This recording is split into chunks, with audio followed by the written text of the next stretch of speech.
politics, but our leaders are just incapable of basic sound politics, unfortunately.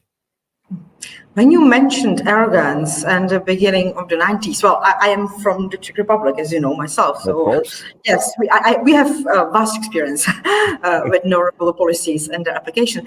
However, I wanted to ask about liberal democracy. Of course, we have to mention Francis Fukuyama and his end of history.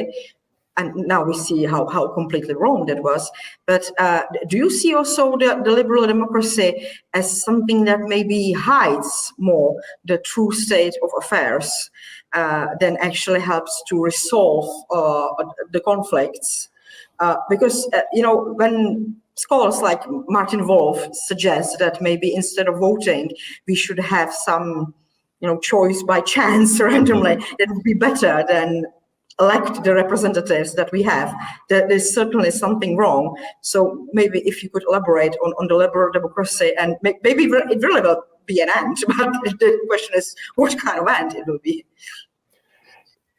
It would be great if we could make democracy work, because democracy is very attractive in principle. It's a way for free people to express themselves. It's a way for people to participate.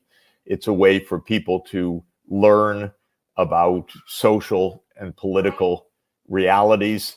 So it, in principle, is a very attractive system.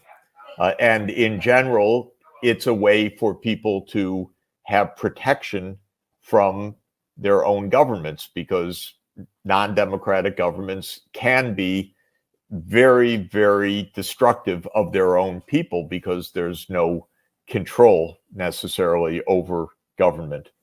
So in principle, I'm a Democrat, but in practice, you can see all of the difficulties of making this work. A democracy needs to have an informed public. A democracy needs to have a respectful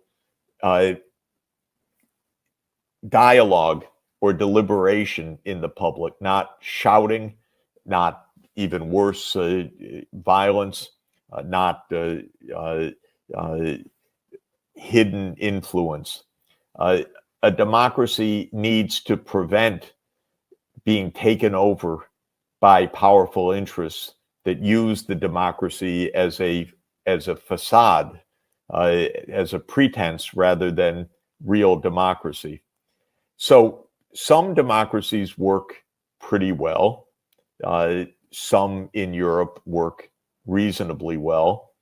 I would say the quality of the American democracy has declined tremendously during my lifetime. Maybe that's an illusion, but I feel that, and I can see even in the data that people had more confidence in government 60 years ago than they have today. And I look at that, and I've, of course, spent my whole life trying to understand that declining confidence in our government. And I find two factors that are at the core of this. One is that after World War II, the United States created a security state with the CIA and other institutions that were supposedly ensuring national security. But in fact, they really diminished democracy, because the first principle of the CIA is that it's secret and its actions are secret. And it does lots of things around the world that are not good, but they're secret. So this really undermined American democracy. And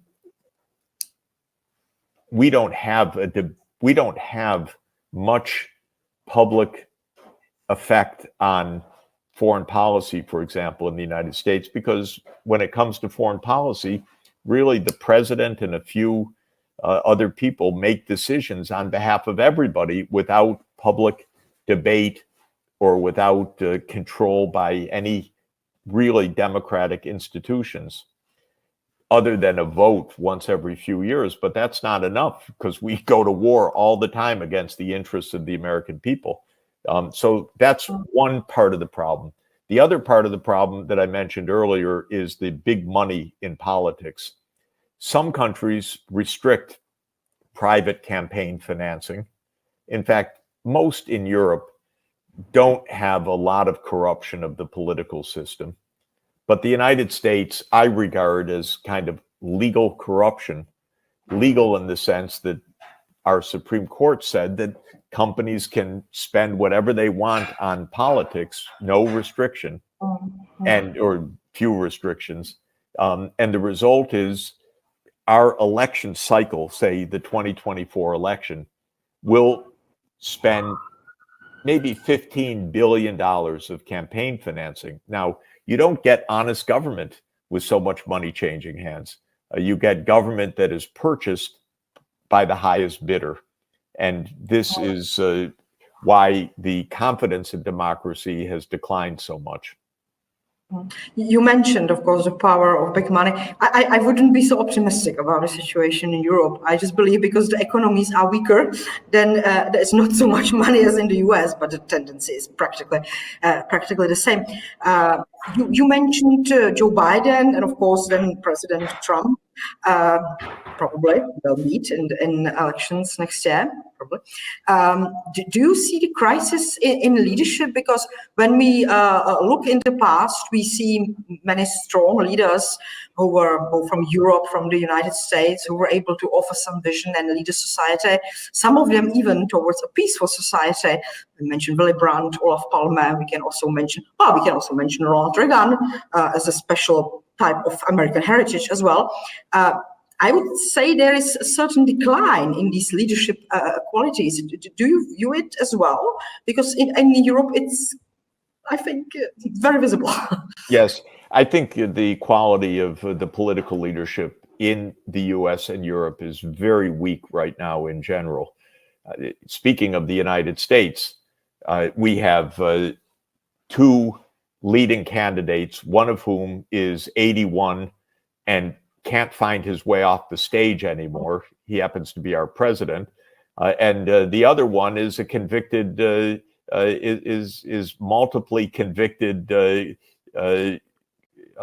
psychologically unstable person who now faces dozens of criminal counts right now in trials coming up. So maybe we'll have an octogenarian who should never be running, and a convicted felon running for the presidency. This is a terrible, terrible thing, obviously. How can we get there? There are some other candidates. I'm hoping that Robert Kennedy Jr. Proves himself as a highly capable candidate.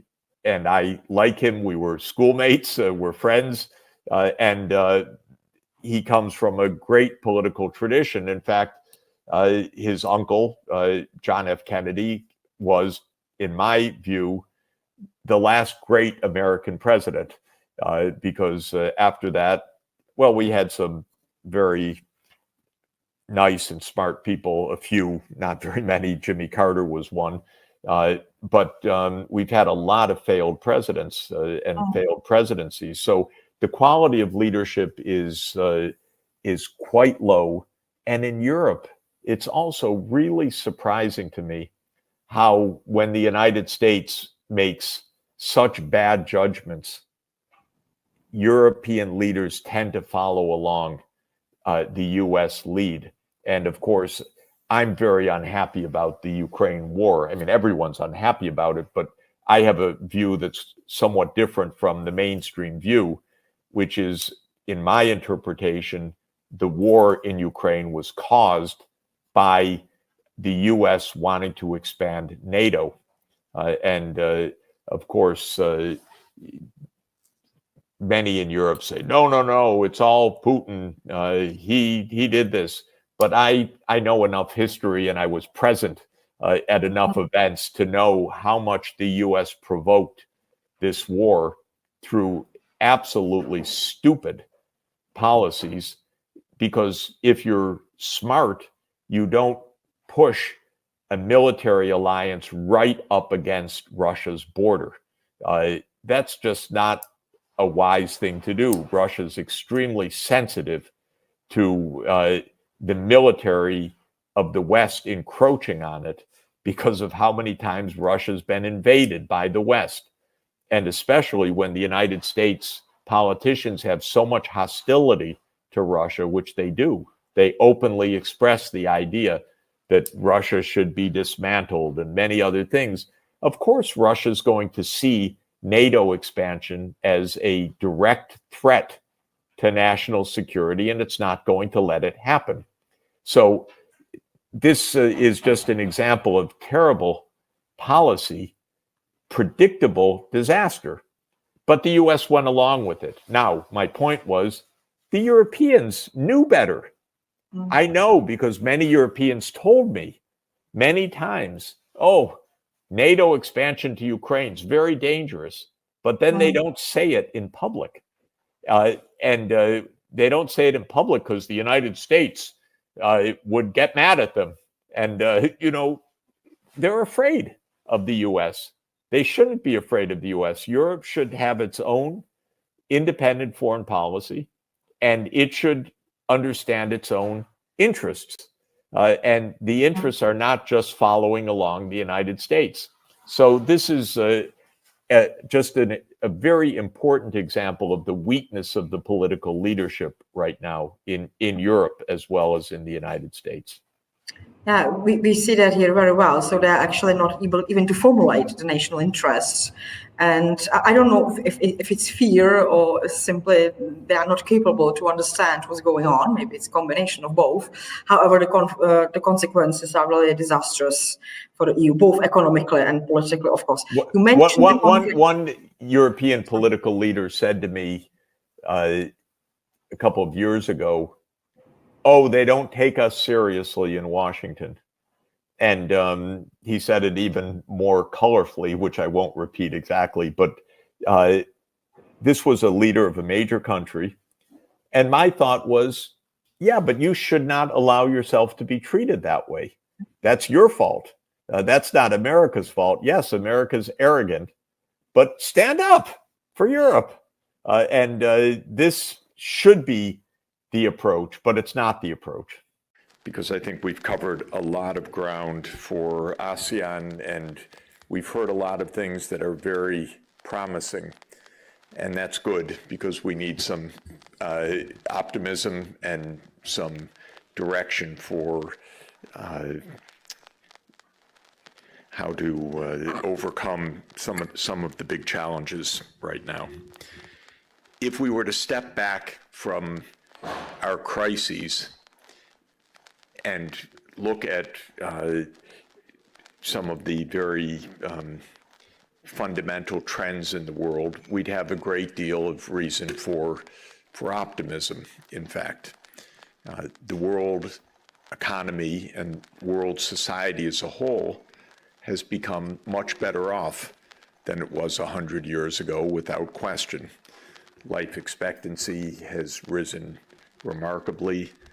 Income in the world on average is now $20,000 per person if measured at international prices, and about $12,000 per person if measured at market prices. And this is a huge rise of incomes and well-being and quality of diets, protection of healthcare coverage, and many, many other really fundamental parts of our material life. And what Dr. Zhao described for China, which is absolutely incredible, for 1.4 billion people over a period of 40 years, has been achieved not quite at that pace, but very broadly in many parts of the world. And the underlying reason for those improvements is that science, technology, know-how has advanced and continues to advance even at an accelerating rate. So our ability to address practical challenges is really unprecedented right now. Our wealth is unprecedented, and our know-how is unprecedented. This is really the fundamental reason for being very optimistic about what we can do and what we should do in the coming years. What we've learned, though, is that there are at least three fundamental problems with the way the world functions. And that's what brings us to this workshop and what brings us to the Sustainable Development Goals. The first is that with all that progress, there are billions of people that have been effectively left behind this progress that are really struggling for a variety of reasons. People live in more remote areas or in very unfavorable geographies, or are part of minority groups that have been maltreated within societies, or half the population, women and girls, that traditionally were not part of the market economy, were part of the household economy, and have definitely seen progress, but facing a lot of social obstacles still today, which is why one of the Sustainable Development Goals is directed specifically at the issues of gender, SDG 5. So one of the three huge challenges is that we have a rich world and a lot of very poor and suffering people within that world. And that's just, I think for most of us, humanly unacceptable. And indeed, when the UN was established in 1948, all of the member states agreed that there should be basic standards of life for every person on the planet, because they're people on the planet, because they're human beings, and the world is productive enough to ensure the dignity of everybody. And that's why the Universal Declaration of Human Rights was adopted. And I regard us still trying to honor that declaration, which seems to me to be the basic point.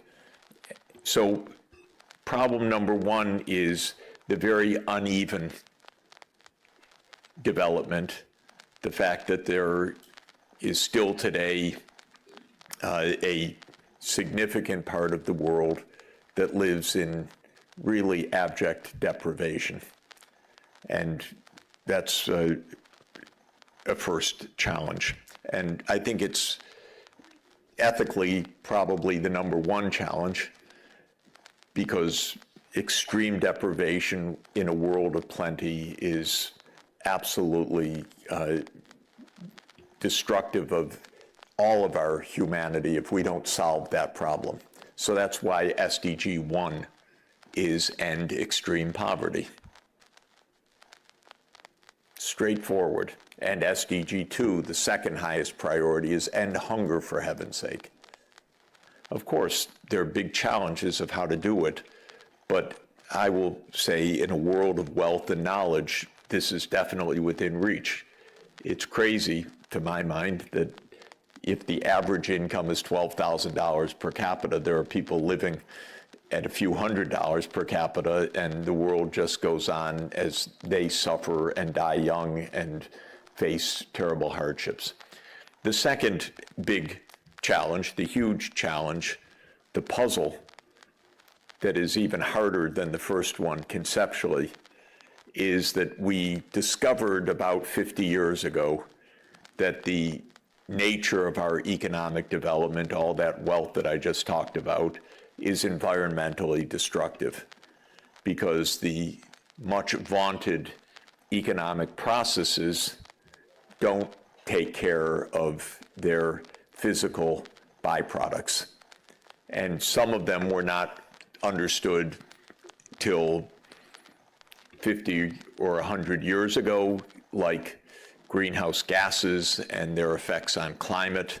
That required a scientific breakthrough of a quite deep order to understand that. It came by the end of the 19th century, and then it took at least 75 years to create measurement systems to verify the science. And we've more or less known from around 1980 that humanity is really changing the climate in ways that could be dangerous. And we're still struggling with that fact, because what brought us that wealth in the first place, starting in the 1800s, was fossil fuels. And then we discovered about halfway through, oh, those are dangerous. That's not good. So this is the second big problem, is that we have an economic system and a set of laws, rules, regulations, a global commons, the open seas, and many other factors of our economic system that mean that the scale of production is now self-destructive. And as I say, we've understood this intellectually at least for about 50 years. It was 50 years ago that the first conference on this fact took hold. It was 51 years ago that the first good book about this, Limits to Growth, was written and made clear that there was a real problem. And we've not finished solving that problem. But let me stipulate the following, just like I did for the first one. There's nothing fundamental about these environmental challenges that is beyond our solution, even with our current knowledge base. In other words, we already in 2023 have the range of technical solutions to 90% of the greenhouse gases, not 100%. We definitely don't face a choice between food and nature.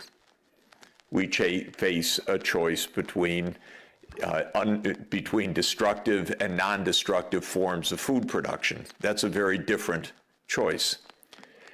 I haven't found in 40 years of my work on this a fundamental barrier to economic well-being and environmental sustainability.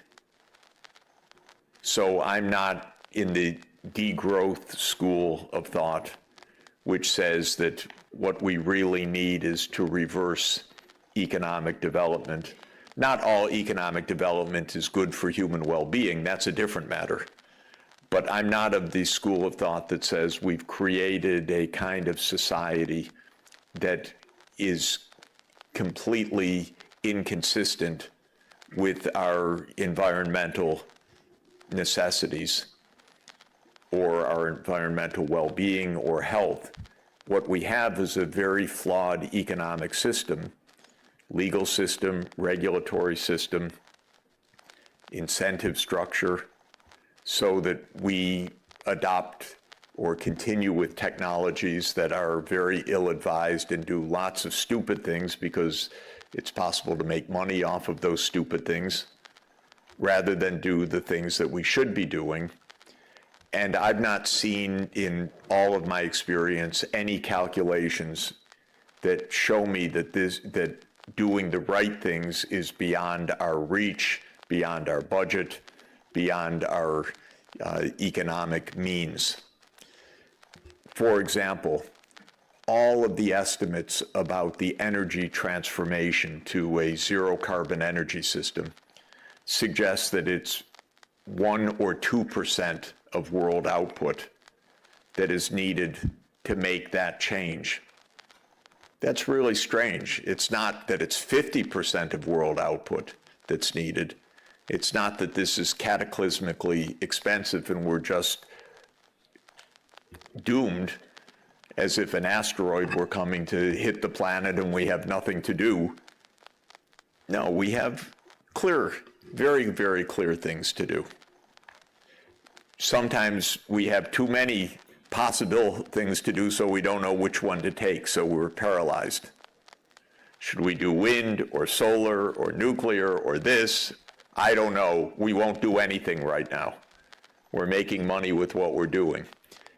So we're paralyzed. Or we know what to do, but there are strong vested interests saying don't do it because I'm making too much money in the short term doing the destructive things. Or it just is complicated and hasn't been thought out properly because this is something absolutely new. It was rather straightforward to build a coal plant, but it's not so straightforward perhaps to build offshore wind or solar fields or something else because of storage or other issues. So there are just complexities. But that's the second big category of challenge that we face, which is this economic environmental collision course, which again needs analysis and then needs to ask, how deep is the problem? And for me, and how solvable is the problem? So the climate crisis is very deep, but it's also rather solvable. And there are some puzzles, definitely. What should big ocean tankers run on? Should it be hydrogen fuel cells? Should it be ammonia? Should it be hydrogen combustion? I'm not an engineer. I've heard the arguments from the engineers. I want them to fight it out. I want them to try different approaches, but clearly we should be trying these technology lines. The third big challenge, which is a challenge of time immemorial, is that we seem to have a very hard time to stop killing each other. So war becomes ever more dangerous because the weapons become ever more destructive. And now we're technologically so smart that we figured out how to destroy the whole humanity. Damn it. If we weren't so smart, we wouldn't have this trouble.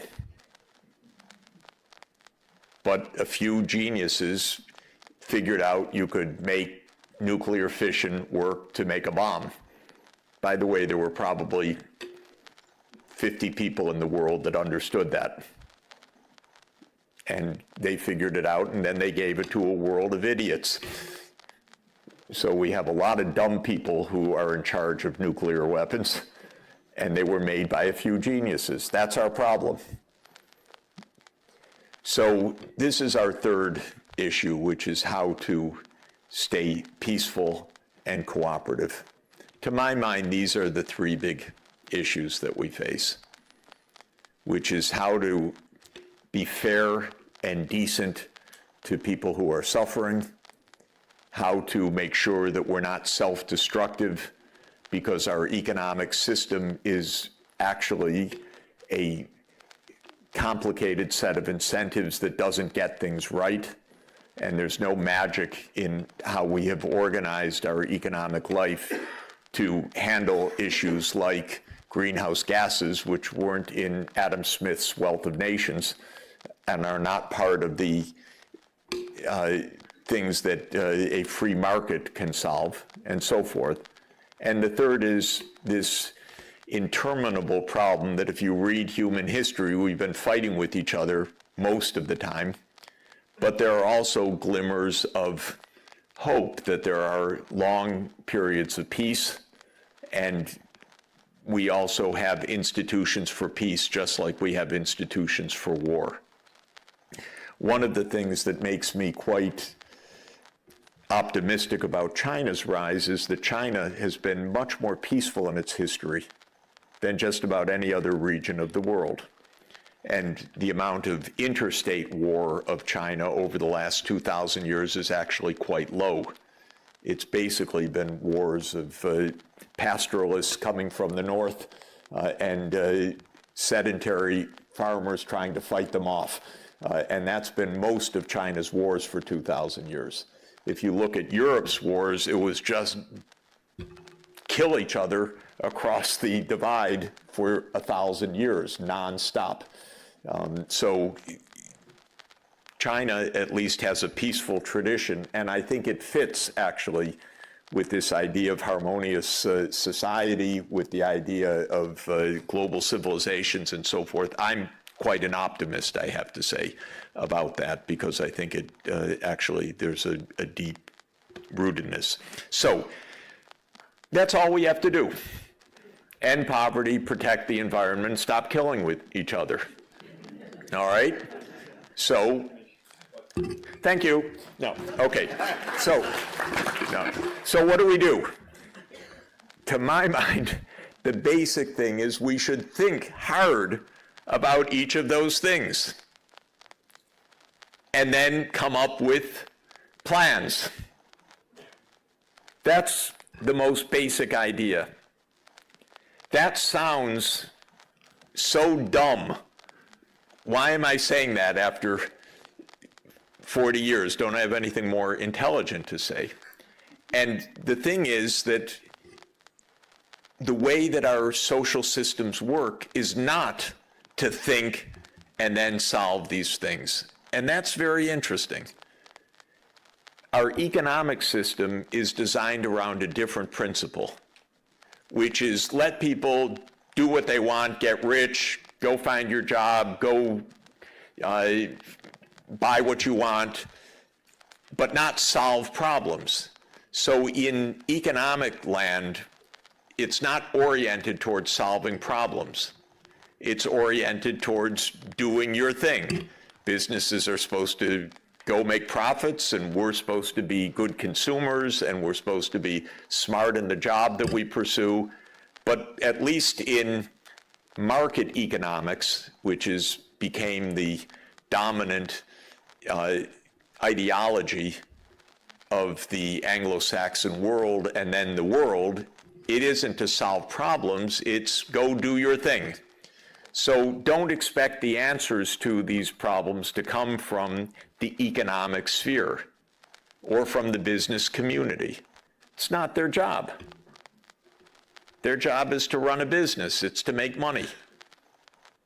So that's problem number one, that we don't think in the economic sphere about end goals. We're supposed to just do our thing. And then politicians. In most politics, it's not about solving problems. It's about maintaining power. And that's even the goal. And you have experts on maintaining power. All the politicians have little Machiavellis around them, handing them, this is what you need to do to stay in power. And that's your goal. And so politics, at least in my country, has very little to do with any goals. I don't know what any American goals are. We have no goals. We have some heroes, our founding fathers. We love the Constitution. We like the July 4th Independence Day, but we have no goals. And even when I hear Dr. Zhao talk about China's goals, you could not have that in the United States, stating those goals, because that's socialism. You're not allowed to have goals.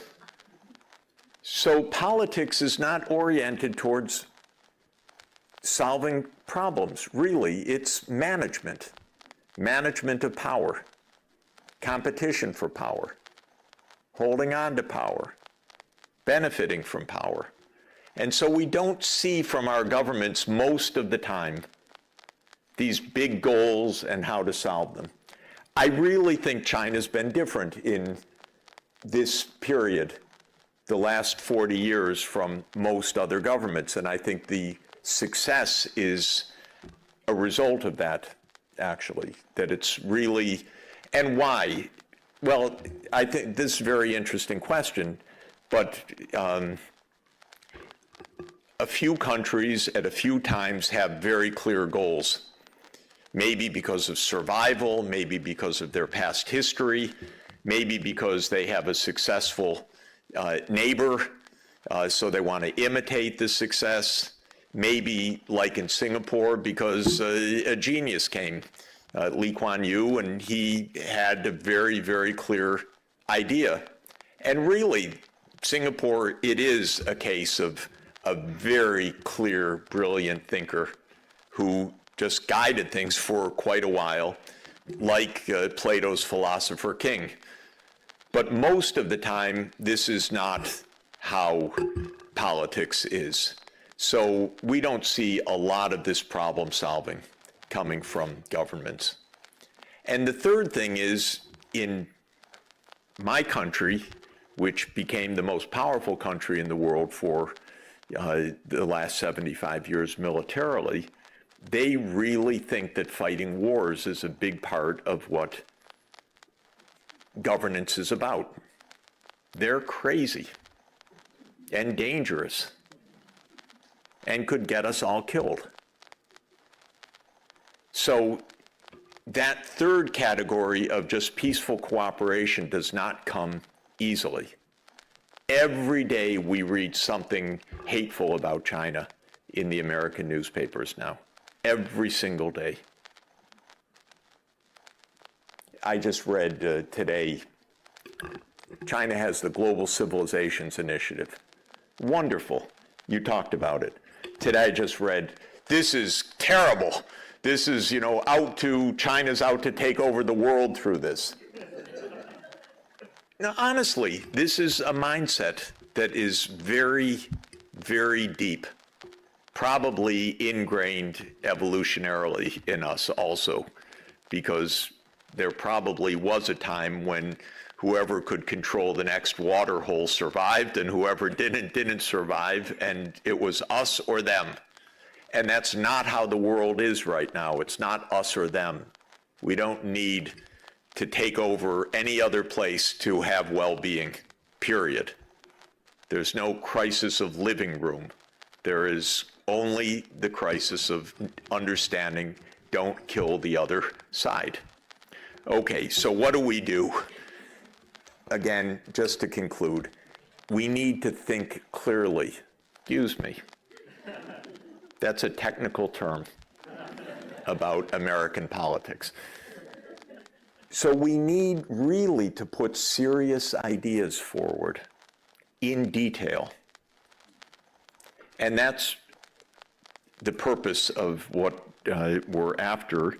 And two specific pathways that we're really focusing on right now is, one is the energy transition, because there's only a quarter century and an energy system's really complicated. You have to have a power grid. We have to convert all the vehicles to electric or to hydrogen or to some other non-emitting source. The building sector has to be far more efficient. Industry emits a lot of greenhouse gases. Deforestation. In other words, all of the getting to net zero is quite a complicated challenge with lots of moving parts, and it's a lot of money. Not more than an energy system costs, but an energy system is trillions of dollars a year, and so it's worth getting right. So that's the first of the pathways. And the second is the land use and ocean use, because we're really so close to destroying everything irreversibly. When the species is lost, it's never coming back. And when the ecosystems are degraded, many of them never return. And if we pass climate thresholds, we're just going to spend the next century in disaster of calamitous sea level rises, storms, heat waves, and so on. So we're very close to that. So those are the two main pathways that we are really focusing on: the biological and its association with food production and with other agricultural production. And for this region, that's central, because this is a biodiversity Garden of Eden, and also a biodiversity threatened region intensively. All this beauty, and it's being torn down. And it can happen so fast because economies are very, very large right now, and demands. China could deforest this country just by its demands for tropical hardwoods without a problem, unless you take care. So those are the two areas that we really want to focus on. And the final point that I want to say is, again, about this third category of cooperation. It happens that when you look technically at an energy program or at a ecosystem program, no country can do this by itself. Nothing can be done other than at the local level, but plans need to be transnational without question. So there's a lot of local action, but they have to be part of a broader framework. And that's why this is an ASEAN workshop, because ASEAN countries are not only together on the map and not only physical neighbors, but have work to do together, because ASEAN countries cannot achieve their goals without working together.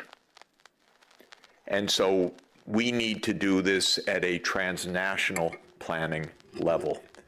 That's hard, because there are no elected transnational officials anywhere. All transnational organizations are weak, because none of them has an army. None of them has political leaders. We're organized at the national level in the world. That's where the physical force lies. And that's where the politics generally lies. And yet we have global and regional problems that need addressing urgently. The Mekong is not going to be saved one country at a time. It's going to be saved by China, Laos, PDR, Cambodia, Vietnam working together. Without question, there's no way to do that one country at a time. It's got to be done in the watershed. The energy system for Malaysia absolutely needs to be integrated with the rest of the region. And those regional institutions are weak politically and organizationally, and they need to be strengthened considerably. And then the question of what region is the right region for this. We're dealing with ASEAN because it's a crucial, established regional entity. But I said yesterday, and I'll say it again, I think for the energy sector, RCEP is even more appropriate. That's adding in ASEAN plus China, Japan, Korea, Australia, and New Zealand. The United States would have a fit, by the way. I'll be done in 1 minute. The US would have a fit. You're cooperating with China?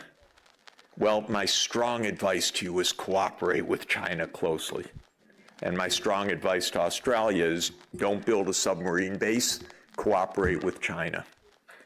And let's not waste money on nuclear submarines right now and raise the tension more. So my own advice is that broader group, and I hope India joins that group, and then we've got a lot of the world together in a way that could actually solve the problems.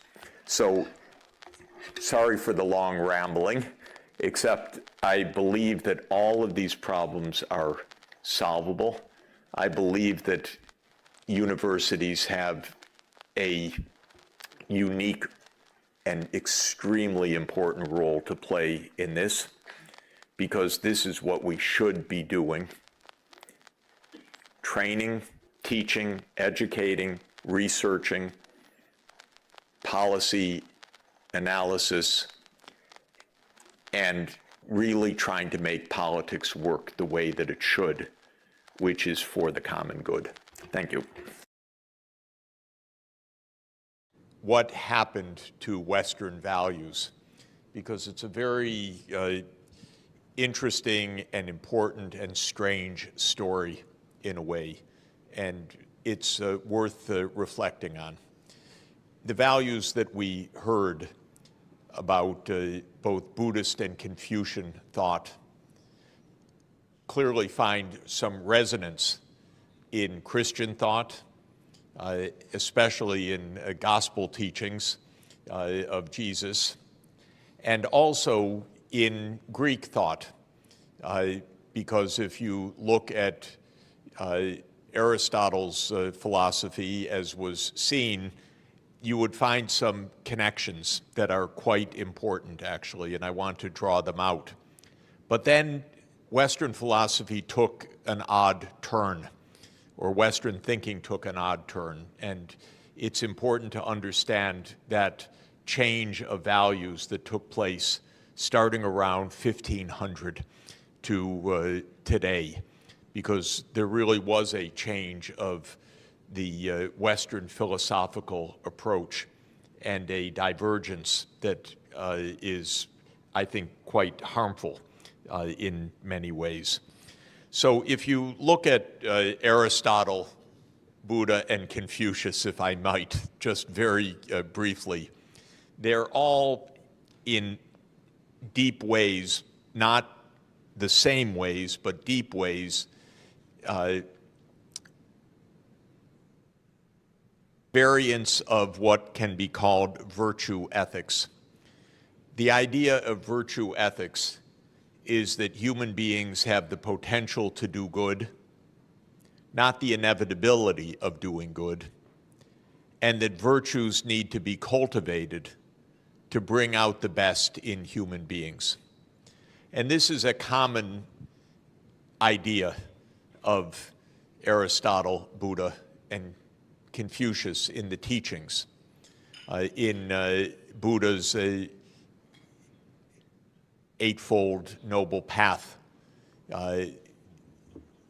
there is the idea of the right view, the right action, the right speech, the right livelihood, and so on, as ways to cultivate the underlying virtues.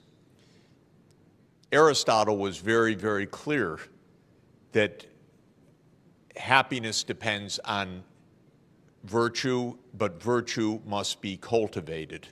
It cannot be taken for granted. And the main virtues in the Greek thought were virtues of what's called practical wisdom, or phronesis, which was the ability to choose the good over the enticing; temperance, which is moderation, which is a common virtue across all of these philosophies; bravery, which means the ability to defend the good; and justice, the ability to discern the right allocation for each person. And so those became the cardinal virtues in Western thought. But what was key for Aristotle was the idea that being virtuous is a potential of human beings, not an inevitability, because we are all bound by our bodily temptations, by our animal instincts, but also by our reason. So in Western Greek thought, reason was the predominant notion. This is not the same as in Eastern thought, but it comes to some similar points. And Aristotle said one must develop the habits of virtue. In fact, virtue or ethics comes from the word habit in Greek, that you practice, just as we heard, that you become altruistic by practicing altruistic acts. And Aristotle believed in mentorship, in education, in practice, in life experience as being vital. So here is a common basis that merges East and West virtue traditions at a quite deep level. And Christian thought, especially the teachings of Jesus himself as in the Gospels, are not the same basis. It's not exactly virtue ethics, but it is, of course, the virtues that are proposed, and especially also the Confucian golden rule is also Jesus's golden rule, although Jesus states it positively: do to others what you would have them do to you, and love thy neighbor as you love yourself. And that led in the early centuries of Christianity to a tremendous institutional focus of the bishops and the monasteries to care for the poor. And that was a real point, because the Christian communities, the emperors took care of their business and the bishops took care of the poor in a division of responsibility that started around the 4th century AD in the West. Skipping ahead 1,000 years, philosophy changed starting around 1500 in a rather deep way. And while Aristotle taught, for example, that politics is a field of ethics, and Aristotle's book, The Politics, which is the first book of Western political thought, no, let me say it's the first book of Western political science is the better way to say it, because Plato had written the Republic a generation earlier. But it's the first book of political science. It is paired with his ethics, Nicomachean Ethics, as two joined volumes, because for Aristotle, ethics and politics were the same.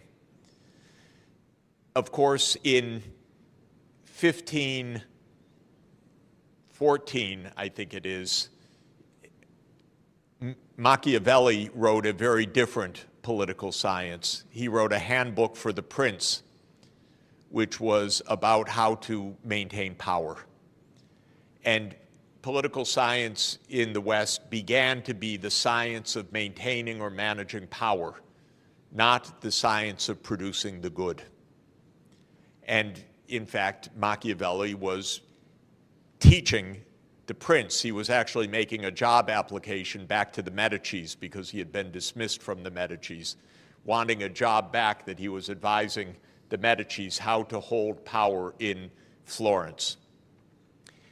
Later, in the next century, one of the most influential texts in Western cultural history was written by Thomas Hobbes, the Leviathan.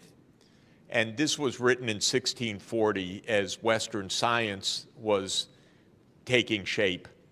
And Hobbes wanted a scientific theory of human beings, but modeled as individual atoms that collide with each other.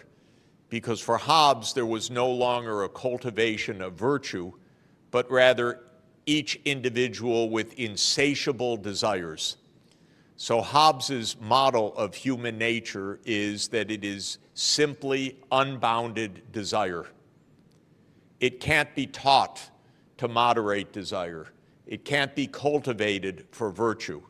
It is individualistic and it is insatiable. And so Hobbes said, unless there is an overarching power, people will kill each other. And so we need a Leviathan, he said, to stop human nature from committing non-stop violence. It was a very pessimistic view of human nature, but notice the main point is no longer was there any idea of developing virtue. That was deemed to be impossible. Instead, one needed institutions to reflect harsh reality. This is the flip of philosophy. It's no longer about cultivating the good, it is about controlling the bad. Then interestingly and importantly, this was amplified at the beginning of the 18th century, first by a very influential public intellectual, Bernard Mandeville, who wrote an essay in London called The Fable of the Bees. And in The Fable of the Bees, the most aggressive bees win, but they make the hive powerful and great. And if you try to control the avarice or the vice or the aggression of the bees, the hive actually dies.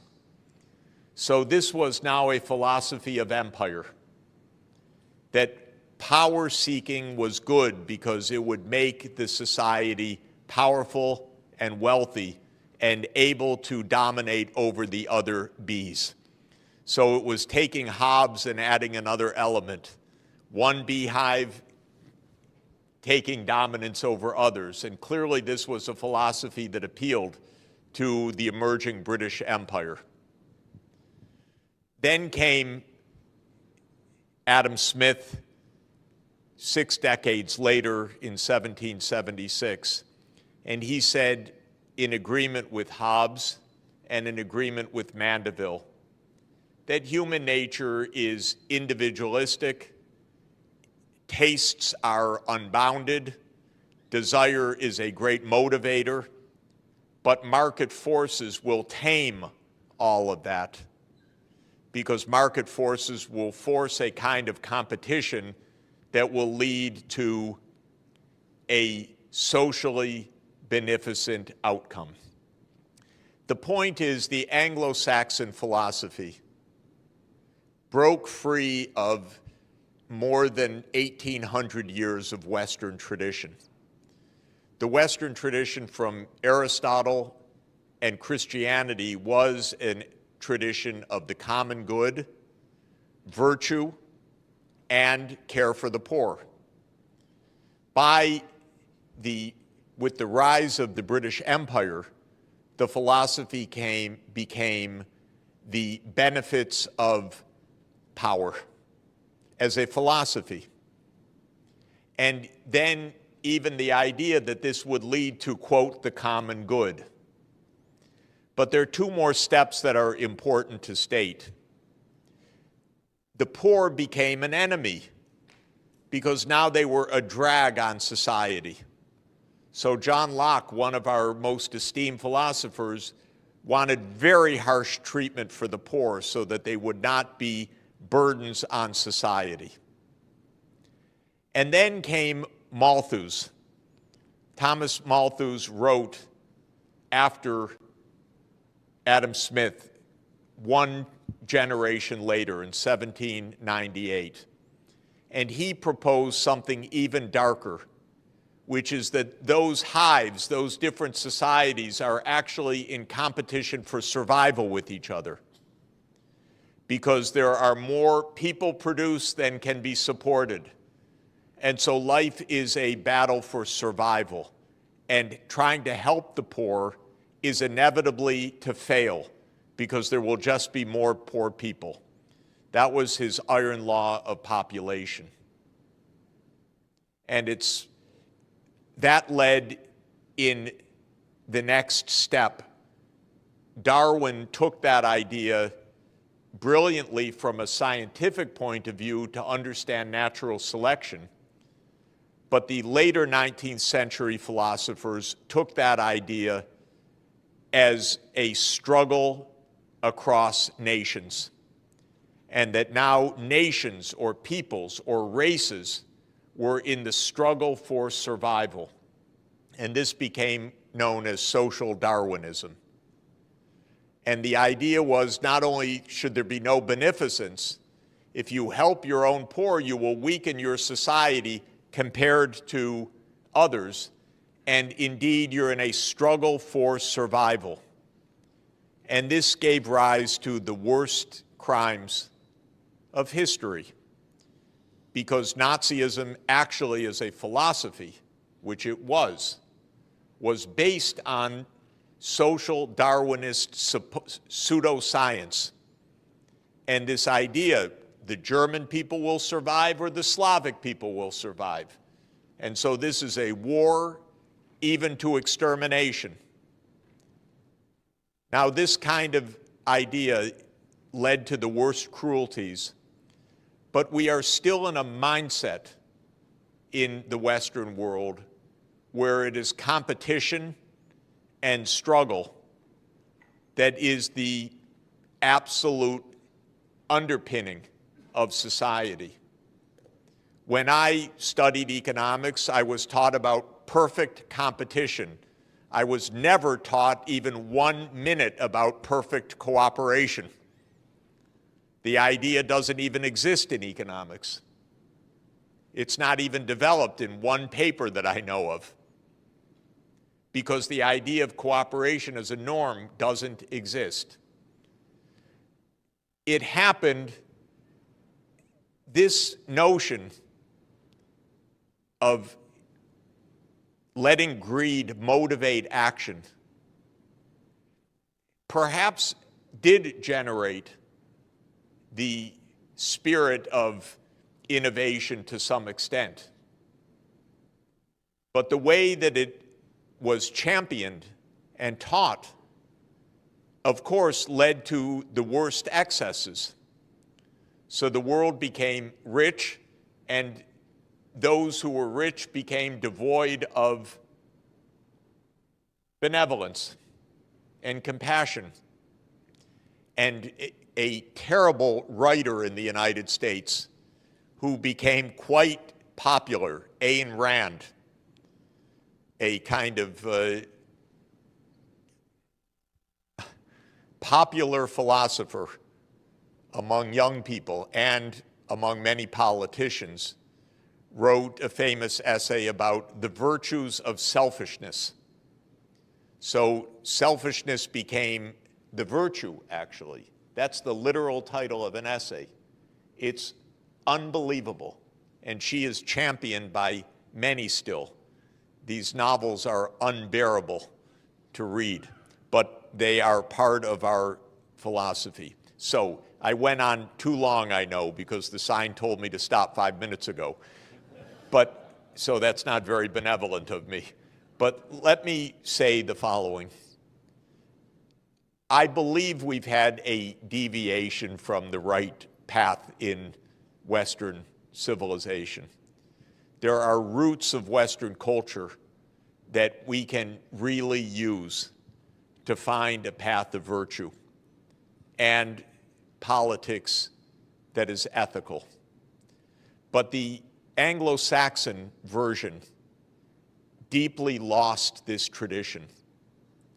And there are many fascinating reasons for this, but it was mainly the rise of power of the British Empire, which was in many ways an extremely nasty empire. And the United States learned everything it knows from the British Empire, because it aims to be the continuation of the British Empire after World War II. And this is what needs to end, a world that can return to the common ethical principles of virtue. Now, let me just conclude by saying I am hopeful that this can actually happen. And I think you at the table need to help lead that. And we need to help explain these things. And when President Xi Jinping launched last year the Global Civilizations Initiative, I think that this is actually an important opening that is very positive, because China has said we should go back to our roots of culture to find a way forward, which I very much subscribe to. And the GCI, or Global Civilizations Initiative, is an invitation across civilizational wisdom. And I hosted a meeting in Athens last month, co-hosted with the Academy of Athens, a Aristotle-Confucius symposium on ancient wisdom for modern challenges that brought together Chinese and Western philosophers. We didn't have Buddha properly at the table except one very distinguished Buddhist thinker from Cambodia, but we need more of that. At the end of this meeting, we agreed that we would have a second symposium. This time, I hope it is the Aristotle Buddha Confucius Symposium in Shufu, in Shandong province in July. I hope we could participate together in that. We will be back for that. Many philosophers are interested in that. I will be in Shufu in next month for the Nishan Forum, which is also a philosophical forum, but the Shandong government has asked to host the follow-up meeting of the Aristotle Buddha Confucius Symposium. And I believe that this idea of East and West deep philosophical traditions, finding the deep humanity that is common across them, is extremely important and powerful and can really contribute to an understanding which right now doesn't exist. And I think the failings of this understanding are overwhelmingly on the Western side, if I may say so, because we are steeped in a philosophy of competition and even war. And this mindset is taken as given, but it is actually a recent phenomenon. It is an imperial phenomenon, and it needs to be put aside. So I believe that this actually can be done. Can I have 2 more minutes?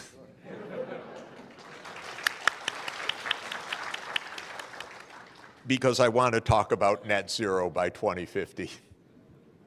And first to say how much I admire what Dr. Shaw proposed, and is the book in English also, or in Chinese? English, Okay, we're going to have to get me an English translation somehow, if we can, but I'm very eager also to read your forthcoming paper. Let me add a couple of things that I think are central, but I think they're already exactly in your climate club idea. It is not possible to reach net zero one country at a time, least of all for an island. We need an interconnected energy system, region by region, because if you are tapping renewable energy, it's intermittent. So it's sunny here or windy here. This needs interconnection. And East Asia should be interconnected in a common grid. There is a mainland China program called GuideCo, Cooperation Organization, that is the China State Grid engineers who are doing analytical work on interconnecting regional grids for Africa, for South America, for North America, for Europe, and for Asia. This is very important work. Taiwan should be connected to the mainland in a power grid. And the mainland should be connected with Mongolia, and it should be connected with the ASEAN countries, and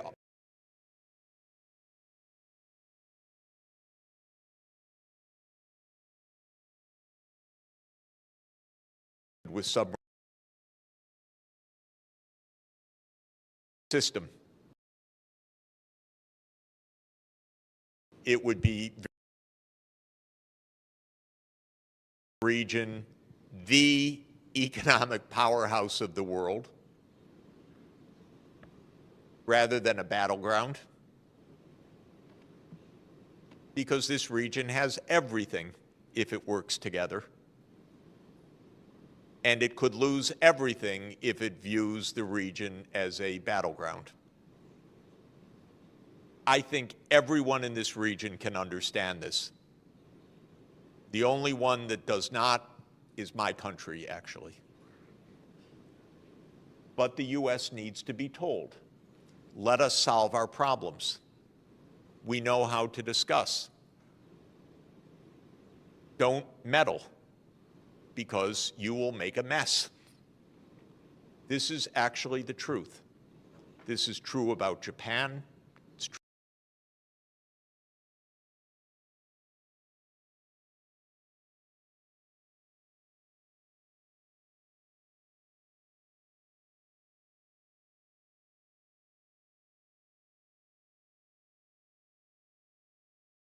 of zero carbon energy and all the cooperation that would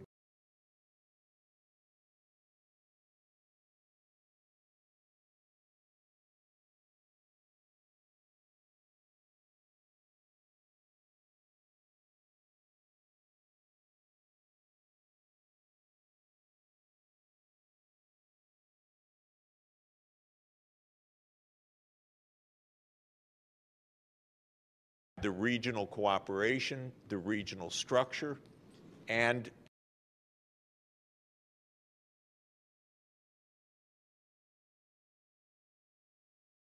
pose and probably roadmaps that show the physical interconnectedness, what technologies, where, as I've been saying,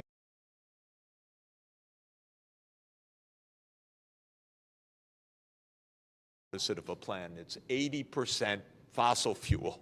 What plan is that? Nothing.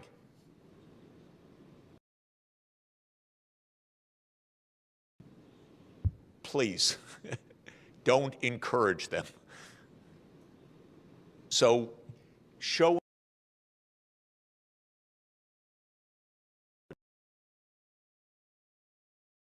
fantastic work.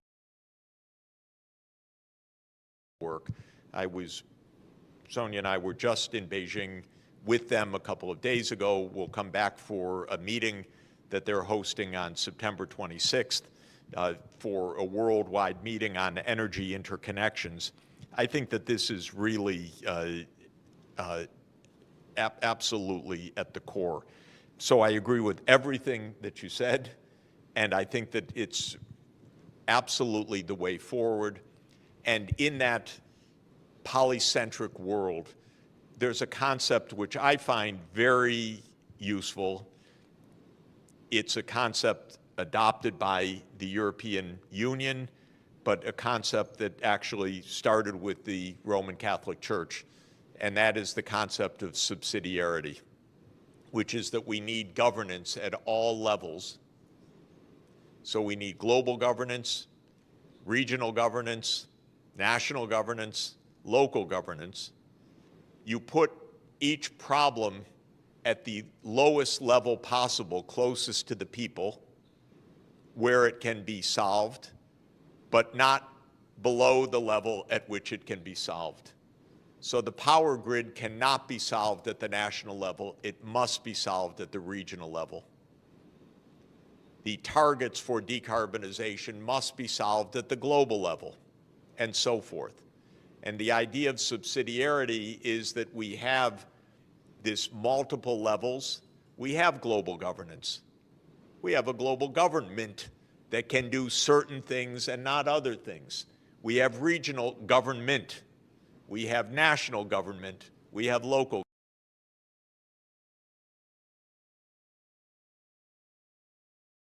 Is there any hope that the U.S. and Ukraine are going to be trying to negotiate for some sort of peace agreement with Russia?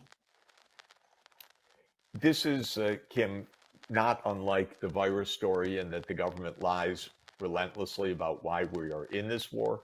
what's happening in the war, and therefore what is going to happen. The biggest lie is where this war came from. And I have a view that is deeply founded, I'm going to say, because I know a lot about this over the past 30 years. This is a war, in my view, that arose because the US rather pig-headedly, in other words, relentlessly, stubbornly insisted on pushing NATO farther to the east every step of the way. And the Russians kept saying, don't expand NATO towards us. Don't do that. Don't do that. Don't do that. Don't do that to Ukraine. We don't want your military on our border. Do you get it? And the United States said, what? We don't hear you. No, don't worry. We're peace loving. We love you. We want to destroy you. We want to decolonize you. We want to break you up. We want to do all sorts, but we love you. And we never go to war except in bombing Belgrade for 7 straight weeks. And oh yeah, and Afghanistan we occupied for 15 years as NATO, and the Iraq war was unprovoked. And yeah, we tried to overthrow your ally Assad with the CIA regime change operation. And oh yeah, NATO took out Gaddafi. And yeah, we are placing missiles nearby you in Poland and Romania because we unilaterally abandoned the anti-ballistic missile treaty. But we're peace-loving, and of course we're going to move NATO right up to your 2,300-kilometer border, and not just in Ukraine, but we're going to do it in Georgia. Fascinating, by the way. People, please take out a map and look up Georgia, not the one next to Florida, but Georgia in the Black Sea, on the eastern boundary of the Black Sea, because that country is not a North Atlantic country.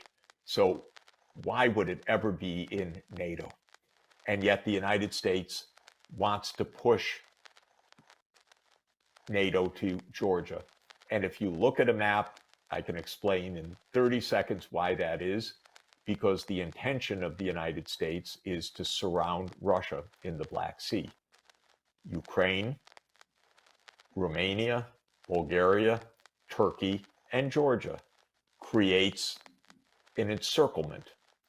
And Russia's naval fleet, the Black Sea Warm Water Naval Fleet, is in Sevastopol, Crimea. And it's been there, by the way, since 1783. And there was already one major war in the 19th century between 1853 and 1856, where the British had the idea, get rid of that naval fleet. And in the late 20th century, Zbigniew Brzezinski had the same idea of surround Russia by getting Ukraine into the Western camp and actually into NATO. And then Russia ceases to be a major power, is their theory. Well, to make a long story short, this is the major reason for this war, and we've never been told the truth about it. And that is really devastating. Second, closely related issue is that in February 2014, the US conspired to overthrow the government of Ukraine, and it did so. That's not a good move. If you're trying to push NATO and there's a president named Viktor Yanukovych who wanted neutrality, and you get together with forces inside the country and you support the overthrow of Yanukovych, the violent overthrow, not a good look. That's when this war started in February 2014. And then if you look at the real sequence of events, not the mind-deadening repeated mantra of the US government and the New York Times and blah, blah, blah, that this is an unprovoked attack that started in February 2021, 2022, excuse me, which is a nonsense. This isn't an unprovoked attack, and it didn't start then, it started in 2014. But in 2019 onward, the US poured in armaments to build up a very, very powerful army. And when Biden came in, he doubled down on this whole thing because Biden and his team, Sullivan, Blinken, Nuland, have been part of this story since 2014 and really before, because Biden's always been an advocate of NATO enlargement. Biden's got some dark side still to be explained about Ukraine as well because of Hunter's involvement. We don't know what that is yet, but there's something not good at all about that.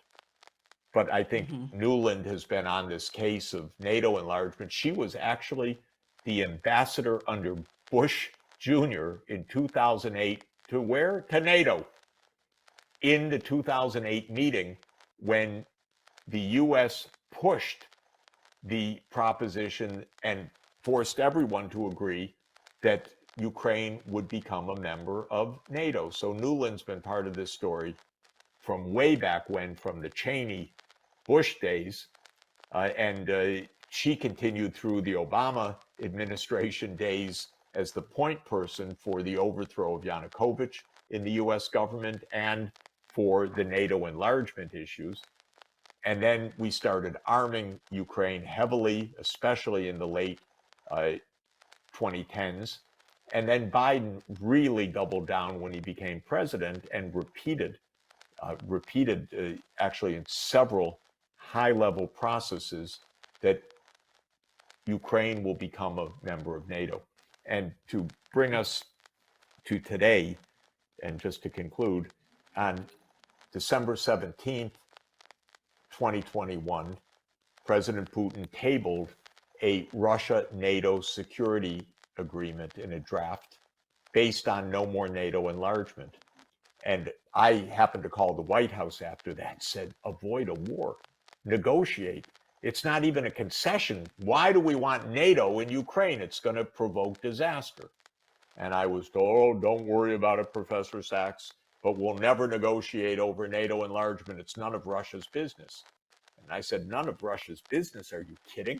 It's their border, 2,300 kilometers. How can it not be their business where the American military alliance is? But we are so arrogant that we treated it as if don't have to talk to Russia about it. Then as soon as this special military operation was launched in February 2022, Zelensky said, okay, we could be neutral. And they actually exchanged documents, drafts, and negotiated a peace arrangement a year and a half ago in March 2022.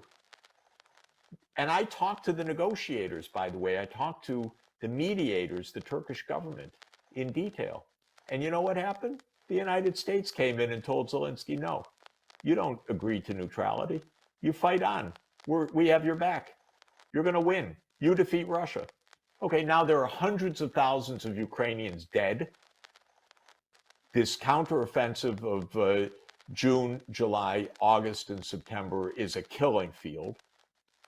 Ukraine doesn't have the weapons, the manpower, the training, the air cover, the artillery to do this, even if it were desirable to do. They don't have it, so they're getting smashed.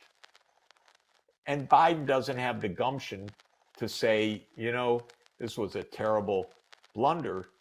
We need to agree that NATO won't enlarge and save Ukraine, but rather, oh, we're all with you for as long as it takes, meaning how many more hundreds of thousands of Ukrainians dead as long as it takes? Oh, come on, I'm 68 years old. I know what it means as long as it takes. It means some moment the U.S. leaves. That's what it means as long as it takes, with a lot of dead in Ukraine, in a country that has been absolutely pummeled by artillery nonstop, basically, on both sides since February 2022, but with a lot of shooting and killing that took place since February 2014. This is terrible. This is destroying Ukraine. This isn't protecting Ukraine. And so this is the real story. But again, the government lies to us. We don't get to debate it. And if you say it, you're a Putin propagandist, you're called. But I have written an op-ed in the last couple of days that I've put online where the Secretary General of NATO himself, someone I know quite well for a long time, Jens Stoltenberg, said when he was speaking in the European Parliament that Putin went to war to stop NATO enlargement. But we don't have to negotiate with him. Well, great favor to Ukraine. It's interesting. I'm just looking at this map from what you're saying, and NATO has nearly successfully, completely cut Russia off from various bodies of water. I mean, you've got the Black Sea, what you're mentioning, and if they could get Georgia and the rest of Ukraine, then they'll have every other area around that Black Sea, the Baltic Sea as well. They've cut them off from the Baltic Sea with Finland. These are choke points. Yeah, right. Why do you think they're trying to do that?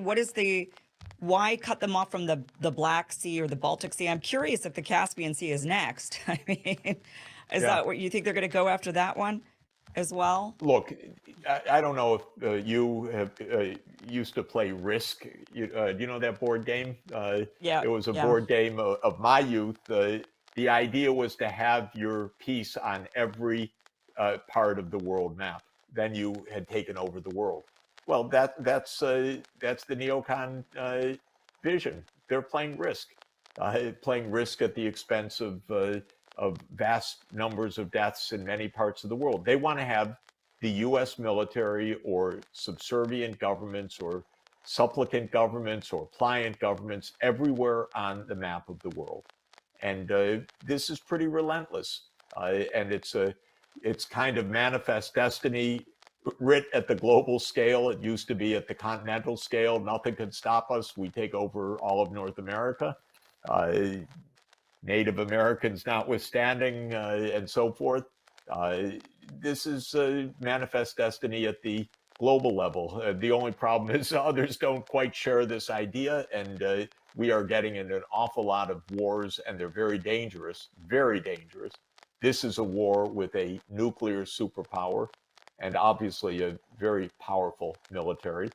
And Russia has 6,000 nuclear warheads, and they're gunning after China, at least a lot of politicians in Washington.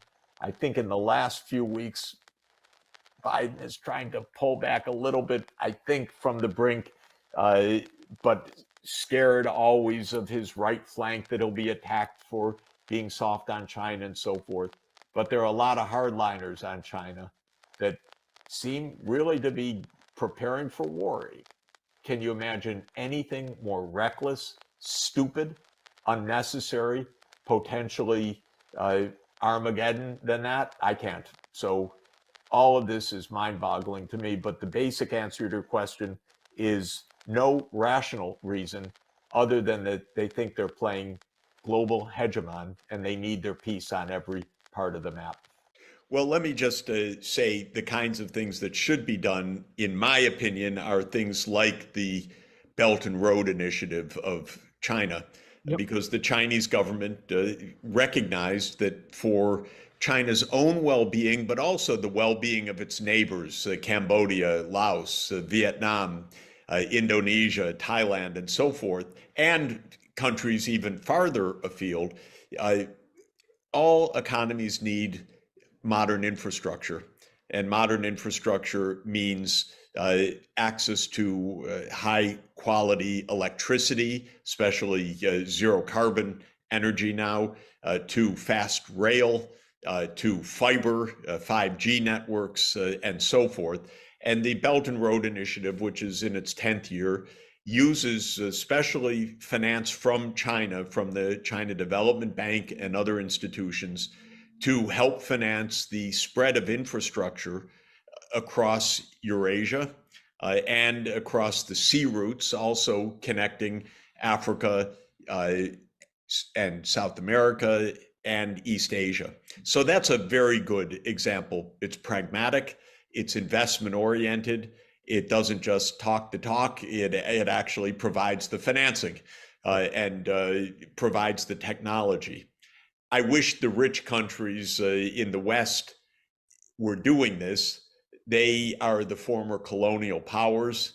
They behaved badly when they were the colonial powers, and they're not behaving very well as the post-colonial powers. Right. They're not really stepping up to their responsibility. Right, because I was just in China like for 2 months, and I think it really strengthens the businesses of carbon peaking by 2030 and carbon neutralization by 2050. But I feel like the United States haven't done enough of promoting this ideology of carbon neutrality. So how, as citizens ourselves, can push for those changes?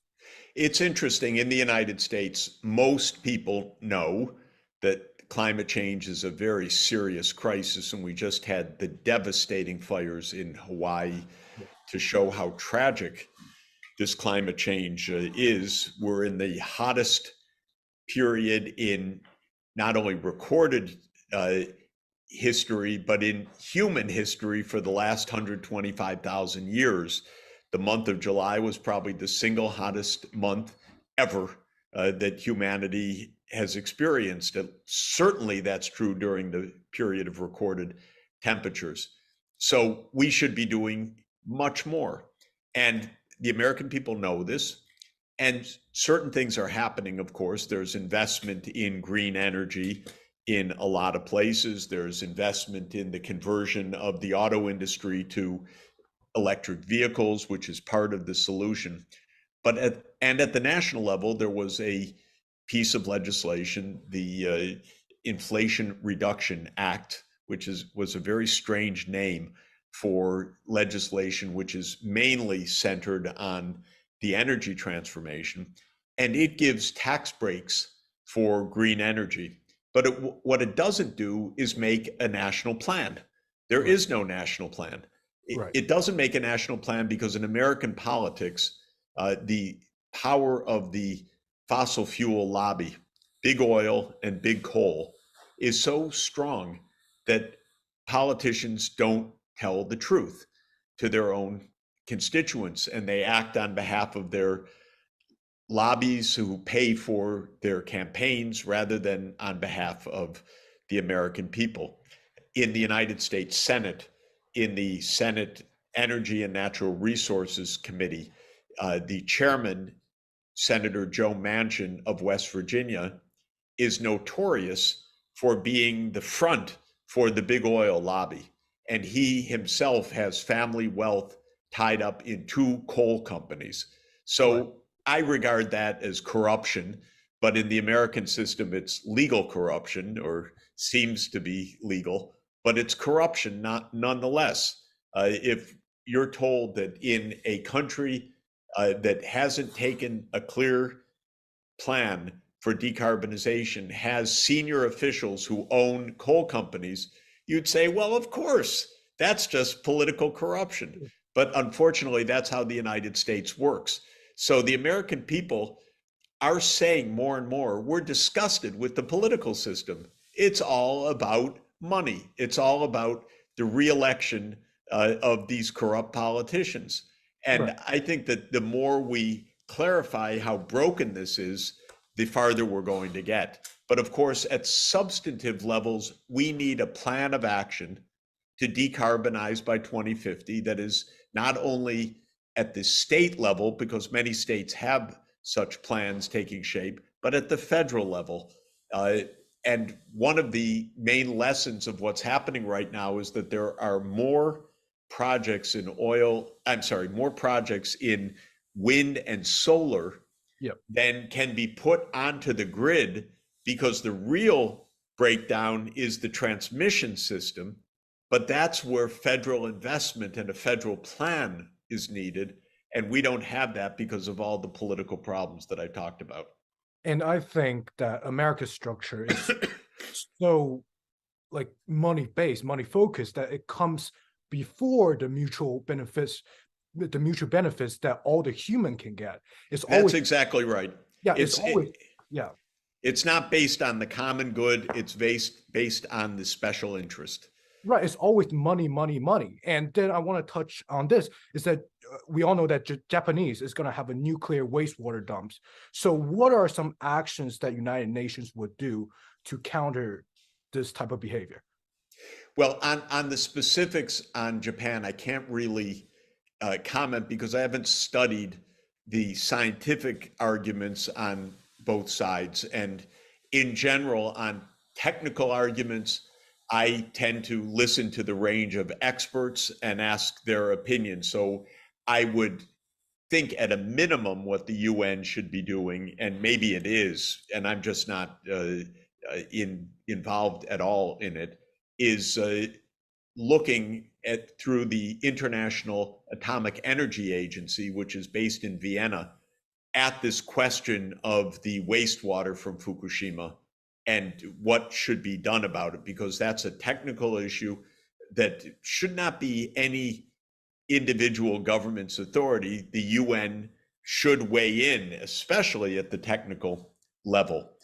But in general, we have some pretty clear needs that are urgent, whether it's the decarbonization or protecting the ecosystems from pollution or from over harvesting or from waste.